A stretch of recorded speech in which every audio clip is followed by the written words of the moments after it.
జిల్లా నేలకొండపల్లి మండలంలో మంత్రి పొంగిలేటి విస్తృతంగా పర్యటించారు. మండలంలోని రాజారాంపేటలో నూతనంగా నిర్మించిన గ్రామ పంచాయతీ కార్యాలయ భవనాన్ని ఎమ్మెల్యేలు జారే ఆదినారాయణ, కోరం కనకయ్య, పాయం వెంకటేశ్వర్లు, తెల్లం వెంకట్రావుతో కలిసి మంత్రి ప్రారంభించారు. మంత్రి పొంగులేటి గ్రామంలోని 5 సంవత్సరాల లోపు చిన్నపిల్లలకు పోలియో చుక్కలు వేసే కార్యక్రమంలో పాల్గొన్నారు. ప్రజలు ఎన్నుకున్న ప్రజా ప్రభుత్వంలో అనేక సంక్షేమ కార్యక్రమాలు పేదల కోసం అమలు చేస్తున్నామన్నారు.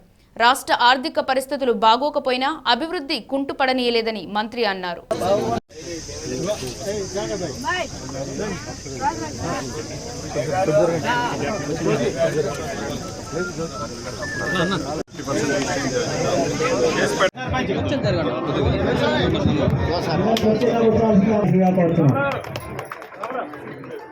ప్రజాప్రభుత్వం గౌరవ ముఖ్యమంత్రి రేవంత్ రెడ్డి గారి నాయకత్వంలోని మన ప్రజాప్రభుత్వం పేదవాడికి అనేక అభివృద్ధి సంక్షేమ కార్యక్రమాలు చేస్తూ సంక్షేమ కార్యక్రమాలు పేదవాడి గుమ్మానికి చేస్తున్న ప్రభుత్వం మీరు నచ్చి మెచ్చి ఎన్నుకున్న ప్రజాప్రభుత్వం.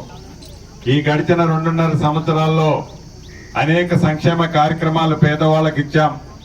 అభివృద్ధిని కూడా ఎక్కడా కుంటుపడకుండా రాష్ట్ర ఆర్థిక పరిస్థితి సహకరించకపోయినా అభివృద్ధిని ఎక్కడా ఆటంకం కలగకుండా అభివృద్ధికి సంక్షేమానికి జోడెడ్లలా ఈ రాష్ట్ర ప్రభుత్వం సంక్షేమ కార్యక్రమాలు అభివృద్ధి కార్యక్రమాలు చేసుకుంటున్నాం. అందులో భాగమే రైతును రాజును చేసే దాంట్లో భాగంగా రైతుకి అనేక సంక్షేమ కార్యక్రమాలు గతంలో ఏ ప్రభుత్వం చేయలేని సంక్షేమ కార్యక్రమాలు రైతన్నకి ఇచ్చాం. మొన్న ధాన్యం దేవుడు దయతో రైతన్న కష్టంతో కనీవిని ఎరిగిన ధాన్యం పండితే ఒక్క గింజ కూడా వదిలిపెట్టకుండా కొంటామని చెప్పాం. తడిచిన గింజను కూడా కొంటామని చెప్పాం. ఇచ్చిన మాట ప్రకారం రాష్ట్ర వ్యాప్తంగా ధాన్యాన్నే కాకుండా మొక్కలు కూడా కొన్న ప్రభుత్వం మీరు ఎన్నుకున్న ప్రజా ప్రభుత్వం. కొనటమే కాదు వాళ్ళకి డబ్బులు వారం రోజుల్లో ధాన్యానికి ఇచ్చిన ప్రభుత్వం కూడా మన ఇందిరమ్మ ప్రభుత్వమే.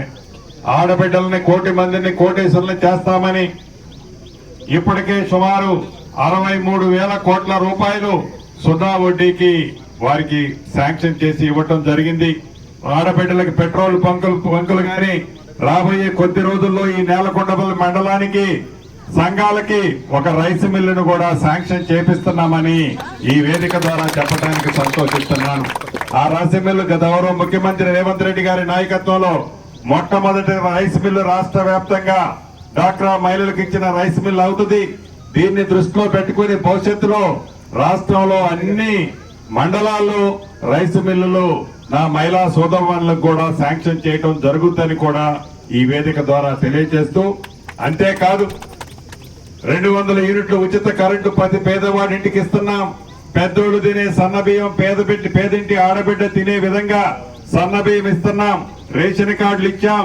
ఇందిరమ్మ ఇళ్లు మొదటి విడత ఇచ్చాం, 2వ విడత ఇస్తున్నాం. ఇప్పుడు ఆల్రెడీ 3వ విడత ఇస్తాం, 4వ విడత ఇస్తాం.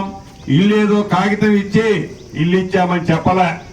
కాగితంతో పాటు ప్రతి సోమవారం నాడు మీరు కట్టిన ఇంటి లెవెల్కి డబ్బులు కూడా ₹1 లంచం లేకుండా మీకు జమ చేస్తున్న ప్రభుత్వం ప్రజా ప్రభుత్వం. కాబట్టి కారు కోతలు కూసే పార్టీలకి 10 సంవత్సరాలు దొరపరిపాలన చేసిన ప్రభుత్వాలకి ఆనాటి ప్రభుత్వాలకి గతంలో బుద్ధి చెప్పారు, మళ్ళీ బుద్ధి చెప్తారు అనే పూర్తి నమ్మకం ఈ ప్రభుత్వానికి ఉందని కూడా మనస్ఫూర్తిగా తెలియజేసుకుంటూ పెద్దలందరికీ అభినందనలు, కృతజ్ఞతలు. ముఖ్యంగా రైతాంగానికి ఈ సంవత్సరం వర్షాలు తక్కువ పడతాయేమో అనిపిస్తుంది. శాస్త్రజ్ఞులు చెప్పేదాన్ని బట్టి దబదబా పంటలు కొంచెం వర్షానికి ఆధారపడే పంటలు చూసుకొని వేయవలసింది.